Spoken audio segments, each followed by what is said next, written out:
Hi friends, welcome back to my channel Sai talks. ఈ మధ్య YouTubers పరిస్థితి చాలా దారుణంగా ఉంది.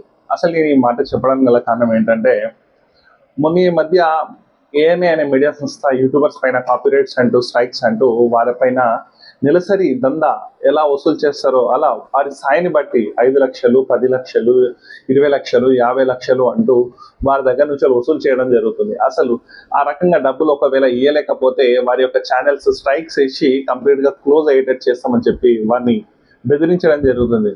అయితే మోహక్ మంగల్ అనే యూట్యూబర్ తను దీనిపైన క్వశ్చన్ లేవనెత్తి తన యొక్క వాయిస్ ని లేవనెత్తడం జరిగింది. తనపై కూడా ఒక 40 lakhs రూపీస్ ఏఎన్ఏ అనే సంస్థ డిమాండ్ చేయడం జరిగింది. ఒకవేళ నువ్వు 40 lakhs కనుక ఇవ్వలేకపోతే నీ ఛానల్ ని స్ట్రైక్ చేసి లేకుండా చేస్తామని చెప్పి బెదిరించడం జరిగింది. అసలు ఇది కరెక్టా కాదు. ఒక 8 seconds 10 seconds క్లిప్స్ యూజ్ చేసుకుంటే తప్పేముంది. ఎందుకంటే ఇండియాలో అన్ని ప్లేసెస్ లోకి వెళ్ళి కవరేజ్ చేయడానికి వీలుండదు. ముఖ్యంగా మెయిన్ మీడియా ఛానల్స్ కూడా ఏఎన్ఐ అనే మీడియా సంస్థ నుంచే వాళ్ళ దగ్గర నుంచి క్లిప్స్ తీసుకొని మెంబర్షిప్స్ తీసుకొని వారి యొక్క బ్రాడ్కాస్ట్ టెలికాస్ట్ చేస్తూ ఉంటారు. అలాంటిది యూట్యూబర్స్ దగ్గర ఎలా వస్తుంది? అసలు న్యూస్ ఛానల్ అంటే ఏంటి జనాలకి తెలియజేయడం. అలాంటిది వాళ్ళ దగ్గర ఎలా వస్తాయి ఆ క్లిప్స్? కేవలం 8 seconds 10 seconds నాలెడ్జ్ పర్పస్ కోసమే కదా వాళ్ళు యూజ్ చేసేది. అలాంటి వీడియోస్ క్లిప్స్ యూజ్ చేసుకుంటే తప్పేముంది. వారు తీసే న్యూస్ చాలా మందికి తెలుస్తుంది కదా. దీనిపైన తను క్వశ్చన్ లేవనెత్తడం తర్వాత చాలా మంది హిందీ యూట్యూబర్సే కాకుండా మన తెలుగు యూట్యూబర్స్ అయిన విఆర్ రాజా కానివ్వండి, క్రాంతి బ్లాగర్ కానివ్వండి, వారికి సపోర్ట్ గా అంటే మోహక్ మంగల్ కి సపోర్ట్ గా నిలవడం జరిగింది. ఈ ఇష్యూ ఇంకా కాకముందే ఇండియాలో ఇంకో కొంతమంది యూట్యూబర్స్ వారి యొక్క స్వయం తప్పిదాలు, వారు దేశానికి చేసిన ద్రోహం వల్ల కొంతమంది ఇబ్బంది పాలవుతున్నారు. ఈ మాట ఎవరి గురించి చెప్తున్నానో మీకు అర్థమైపోయి ఉంటుంది. అక్క గుర్తుందిగా, అక్క గురించి. జ్యోతి మల్హోత్రా. అవును, జ్యోతి మల్హోత్రా ఎలా పాకిస్తానీ స్పైగా మారి ఇండియన్ ఇంటెలిజెన్స్ రిపోర్ట్స్ పంపడము, Indian sensitive information, secret informations, army based camps ఎక్కడ ఉన్నాయి, పహల్గామ్ అటాక్ కి ముందు పహల్గామ్ కి వెళ్ళడము, అక్కడ ఇన్నోసెంట్ 26 ఇండియన్ సిటిజన్స్ పైన టెర్రరిస్టులు అటాక్ చేయడము, దాంతో పాటుగా ఆపరేషన్ సింధూర్ టైంలో ఇండియాలో ఎలా బ్యాక్అవుట్ ఉన్న areas information Pakistan ISI agents కి, పాకిస్తాన్ ఎంబసీకి ఎలా పంపించిందో మన అందరికీ తెలిసిందే కదా ఈ అక్క చేసే ఘనకార్యాలు. ఈ అక్కను తర్వాత ఎన్ఐఏ అధికారులు అరెస్ట్ చేశారు, అది వేరే విషయం అనుకోండి. అయితే ఎన్ఐఏ అధికారులు ఎంక్వైరీలో తేలింది ఏముంది, తను దానిష్ అనే వ్యక్తితో పాకిస్తాన్ ఎంబసీలో కలిసి తనతో రిలేషన్షిప్ లో ఉంటూ ఇక్కడ నుంచి ఇన్ఫర్మేషన్ అంతా అక్కడ ఇవ్వడం అనేది మనం చూసాం. అయితే రీసెంట్ గా ఏమైందంటే ఇంకో యూట్యూబర్ పాకిస్తాన్కి వెళ్ళడం జరిగింది. ఆ యూట్యూబర్ పేరే భయ్యా సందీప్ యాదవ్ అలియాస్ భయ్యా సన్నీ యాదవ్. అయితే తన అదృష్టమో దురదృష్టమో తెలియదు కానీ తెలంగాణలో అంటే ఇండియాలో తెలుగు మోటో బ్లాగర్ ఎవరు లేకపోవడము, తను తొలి తెలుగు మోటో బ్లాగర్ గా రావడం అనేది జరిగింది. అయితే స్టార్టింగ్ లో తనకు పెద్దగా వ్యూస్ అనేది ఏమి ఉండకపోయేది. మెల్లమెల్లగా తను కంట్రీ మొత్తం ఎక్స్ప్లోర్ చేయడము, ఫస్ట్ ఇంటర్నేషనల్ ట్రిప్ నేపాల్కి వెళ్ళడము, అలా మెల్లమెల్లగా తనకు ఒక 5 million దాదాపు 5 million సబ్స్క్రైబర్స్ ని తెచ్చుకోవడం జరిగింది. దాంతో పాటు ఒక 40 దేశాలు తినతో పాటు తన ఫ్రెండ్ చెర్రీ అనే వ్యక్తితో ఎక్స్ప్లోర్ చేయడం కూడా జరిగింది. అయితే భయ్యా సన్నీ యాదవ్ ఎవరు అంటే తిను సూర్యాపేటలో ఉంటాడు మనోడు. సూర్యాపేట చెందిన వ్యక్తి.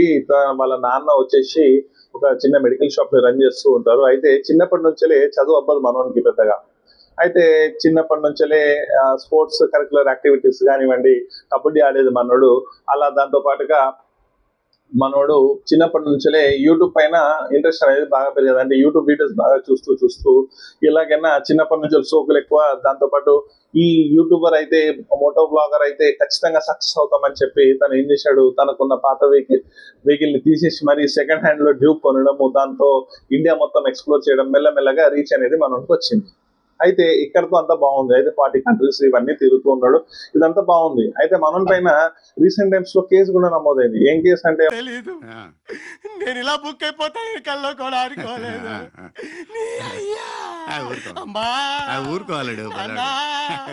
నేను వెళ్ళిపోతా. మనోడు బెట్టింగ్ ఫుల్ బెట్టింగ్ చేసేది మనోడు. ఏం చేసేది, ఎవరైతే వ్యూవర్స్ మనోడు నమ్ముకొని వ్యూవర్స్ ఉంటారుగా, పాపం బాగా చేస్తున్నాడు వీడియోస్ అని చెప్పి చూసారుగా, వాళ్ళకే టోపీ పెట్టిండు. వీడియోస్ తీస్తూ వాళ్ళకి ఈ బెట్టింగ్ చేయండి మీకు ల్యాప్టాప్ కొనుక్కోవచ్చు, ఈ బెట్టింగ్ చేయండి ఐఫోన్ కొనుక్కోవచ్చు, ఈ బెట్టింగ్ చేయండి ధనవంతులు రాత్రికి రాత్రి అయిపోతారు అని ఆ వీడియోస్ అప్లోడ్ చేస్తూ వాళ్ళని ఎలా చేశాడంటే బ్రెయిన్ వాష్ అయిపోయారు. తనని ఫాలో అయ్యే వాళ్ళంతా బ్రెయిన్ వాష్ అయిపోయి చాలా మంది డబ్బులు పెట్టి నష్టపోవడం కూడా జరిగింది. చాలా మంది ఇతని వీడియోస్ వల్ల అంటలేను, చాలా మంది సూసైడ్స్ కూడా చేసుకున్నారు ఈ బెట్టింగ్స్ వల్ల. మనము బెట్టింగ్స్ పైన కూడా ఒక వీడియో అనేది తీసాము. ఎలా సజ్జనర్ సార్ తినని చూసి తిని ఇలా బెట్టింగ్ చేసి యూత్ ని తప్పదో పట్టిస్తున్నాడని చెప్పి తన పైన కేసు పెట్టడము, దాంతో పాటుగా మన యూట్యూబర్ నా అన్వేషణ కూడా తినపై కంటిన్యూగా వీడియోస్ తీయడము ఇంతలా ఇతను చేస్తున్నాడని చెప్పి, అయితే ఈ విషయాలన్నీ తెలంగాణ సైబర్ పోలీస్ డిపార్ట్మెంట్ కి వెళ్ళడము, వారు ఇతని పైన అరెస్ట్ వారెంట్ నమోదు చేయడము, తనని వాళ్ళ ఇంటికి వెళ్ళి ఎంక్వైరీ చేయడం అనేది చూసాం మనం. అయితే మనోడు అక్కడ లేకపోవడం, చాలా మంది పారిపోయాడని ఒక అపోహలు వస్తే తనే ఒక రిపోర్ట్ కూడా రిలీజ్ చేయడం జరిగింది, ఇన్ఫర్మేషన్ పాస్ చేయడం జరిగింది. నేను ఎక్కడికి వెళ్ళలేదు, పాకిస్తాన్ ట్రిప్ లో ఉన్నాను, రాగానే అటెండ్ అవుతా అని చెప్పడం జరిగింది. అయితే ఇదంతా బాగానే ఉంది. మరి మనోడు ఎన్ఐఏ అధికారులకు ఎలా చిక్కాడు అంటే, మనోడు ఫిబ్రవరిలో పాకిస్తాన్కి వెళ్ళాడు.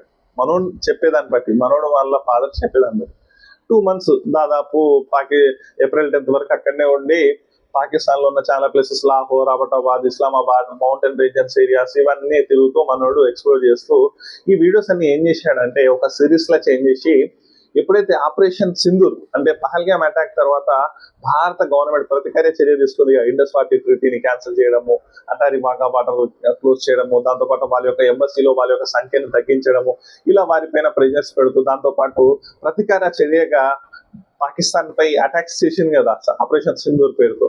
దీన్ని అదునుగా తన వ్యూస్ కోసం ఏం చేశాడంటే మనోడు ఈ 8 వీడియోస్ ని రిలీజ్ చేయడం జరిగింది పాకిస్తాన్ సిరీస్ కి. అయితే ఇక్కడనే మనోడు దొరికిపోయాడు. ఈ 8 వీడియోస్ ఆ టైంలో యావత్ దేశం మొత్తం పాకిస్తాన్ పైన కోపం ఉంటుంది. ఇన్నోసెంట్ మన సిటిజన్స్ ని టెర్రరిస్టులు చంపిన తర్వాత పాకిస్తాన్ అంటేనే అసహ్యంగా చూసుకునే టైంలో మనోడు పాకిస్తాన్కి వెళ్ళి పాకిస్తాన్ ఎంత బాగుంది, పాకిస్తాన్ ఇలా ఉంది, పాకిస్తాన్ అలా ఉందని చెప్పి వీడియోస్ చేయడం, అది ఎంత మాత్రం కరెక్టా? అది చేసిండు మనోడు. మన భయ్య తక్కువ అనుకుంటాను, ఆ భయ్యని తక్కువ అనుకోలేం మనం. దాని తర్వాత అయితే ఈ వీడియోస్ అని తీసిన తర్వాత ఎన్ఐఏ అధికారులకు డౌట్ వచ్చింది. ఎందుకంటే సోషల్ మీడియాలో మనోడు వీడియోస్ కొన్ని ఉన్నాయి, అవి 8 months బ్యాక్ ఉన్నాయి. అయితే మనోడు పాకిస్తాన్కి వెళ్ళినప్పుడు జాకిర్ నాయక్ ఎవరైతే రిలీజియస్ స్పీకర్ ఉంటాడో, తను టెర్రరిస్టులతో సంబంధాలు ఉన్నాయి, మత మార్పిళ్లు బాగా చేస్తున్నాడు, యూత్ ని రెచ్చగొడుతున్నాడు అని చెప్పి ఆరోపణలతో ఇండియాని అతని పైన అరెస్ట్ వారెంట్ కూడా ఉంది. ఎన్ఐఏ అధికారులు తను ఇండియాకి ఎప్పుడు వస్తాడో అప్పుడు అరెస్ట్ చేద్దామని చెప్పి చూస్తున్నారు. అలాంటి వ్యక్తి దగ్గరికి పోయి మనోడు పార్టిసిపేట్ చేస్తాడు. అంటే తను ఒక ఈవెంట్ ఆర్గనైజ్ చేస్తే ఆ ఈవెంట్ లోకి వెళ్ళి తను మనోడు కూడా పార్టిసిపేట్ జరుగుతుంది. కాదబ్బా, అసలు ఎన్ఐఏ అధికారులు మనోడి పైన అరెస్ట్ వారెంట్ ఉంది, ఇండియాలో మోస్ట్ వాంటెడ్, అలాంటి దగ్గర పోయి నువ్వు మాట్లాడడం ఏందబ్బా? అలాంటి మీటింగ్ కి సంబంధం ఏంటి అసలు? మరి ఇలా చేస్తే దొరికావు.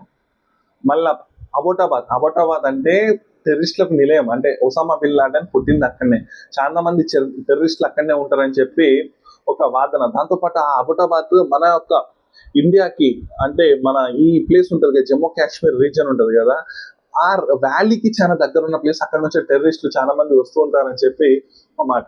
అయితే అక్కడికి వెళ్ళడం, అక్కడ నాకు ఫ్రెండ్ ఉన్నాడని చెప్పి ఒక వీడియోలో చెప్పడం, అంటే ఆ అబోటాబాద్ ఉండేదే టెర్రరిస్టులు చాలా మంది, నీకు అక్కడ ఫ్రెండ్ ఉండడం ఏంది?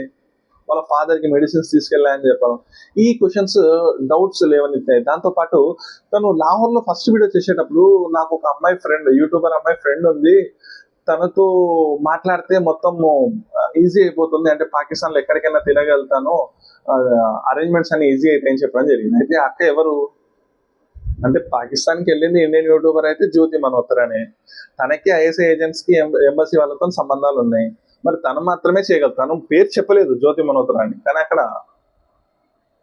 అది మ్యాటర్. అయితే ఇప్పుడు ఎన్ఐఏ అధికారులు మనోడిని చెన్నై ఎయిర్పోర్ట్ లో వస్తున్నాడని తెలంగానే తనను అరెస్ట్ చేయడం జరిగింది. आज तुम लोग बच नहीं पाओगे। कहाँ से आए हो? क्या मकसद है तुम्हारा? यहाँ क्यों आए हो? क्या चाहते हो तुम? कहो कहाँ से हो? कितने आदमी है? बाकी कहाँ छुपे हो? बोलो हरामजादे, सच बताओ वरना बच के नहीं जाओगे। बताओ नहीं तो गोलियों से छन्नी कर देंगे। అయితే అరెస్ట్ చేసిన తర్వాత ఎక్కడికి వెళ్ళాడు ఏందనేది ఎవరికి తెలియదు, ఎందుకంటే ఎన్ఐఏ చాలా సీక్రెట్ గా ఉంచుతుంది ఇన్ఫర్మేషన్స్ అన్ని.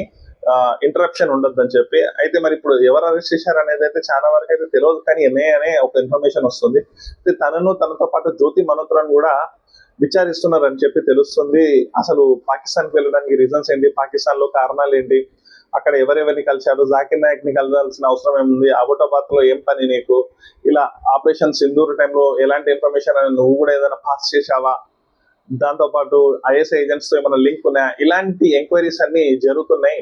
చూడాలి. ఇంకా ఎంక్వైరీ అయితే కంప్లీట్ కాలేదు, మనోడు కూడా ఇంకా బయటికి రాలేదు. ఒకవేళ బయటికి వచ్చిన తర్వాత తెలుస్తుంది మనోడికి టెర్రరిస్ట్ సంస్థలతో ఏమైనా లింక్ ఉందా లేదా, ఐఎస్ఐ ఏజెంట్స్ తో ఏదైనా సంబంధం ఉందా అనేది ఈ తనను బయటికి తీసుకొచ్చిన తర్వాతనే తెలుస్తుంది. ఆశిద్దాం మనోడు ఎలాంటి తప్పులు చేయకుండా, ఏదో ఈ మిస్టేక్స్ వ్యూస్ ఎక్కువ వస్తాయనే మిస్టేక్స్ వల్ల అప్లోడ్ చేసుకున్నాడని చెప్పి ఆశిద్దాం. ఇలాంటి తప్పులు పెద్ద పెద్ద తప్పులు చేయొద్దని చెప్పి చూద్దాం మరి ఏం జరుగుతుంది అనేది. మనోడిని బయటికి తీసుకొచ్చిన తర్వాత తెలుస్తుంది.